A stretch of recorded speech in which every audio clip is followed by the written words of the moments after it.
musharax cabdikariin meecaad oo ka mid ah musharaxiinta xisbiga wadani uga tartamaya golaha wakiilada Somaliland ee gobolka Sanaag ayna isku sidkan yihiin musharaxa golaha deegaanka degmada Ceerigaabo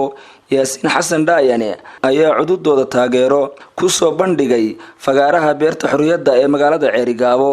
iyadoo taageerayaasha labada musharax ay dowlatus socod lug iyo gaadiid ah ku soo mareen shaariciyada kala duwan ee magaalada Ceerigaabo kuwaasi oo ku labisnaa sawirada iyo astaamaha musharaxiinta iyo waliba calanka xisbiga wadani waxaana taageerayaasha labada musharax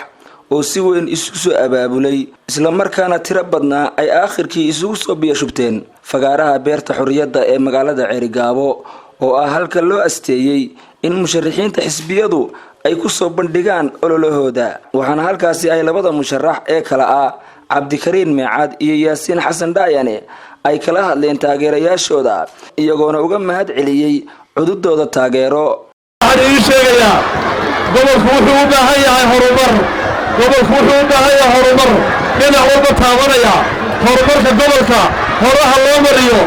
ka kala kaabaya waxa weeyaan doorashooyinka iyo dimuqraadiyaddu ma aha inay horseedaan colaad iyo cadaawad hor leh waxa loo baahan yahay inaynu ogaano waxaan inay doorasho tahay oo aan lagu kala fogaan laakiin lagu kala aragti duwan yahay markay aragtidu dhammaatona dadku ay yihiin dad walaala ah oo isku mid ah oo isku degaan ah oo isku dada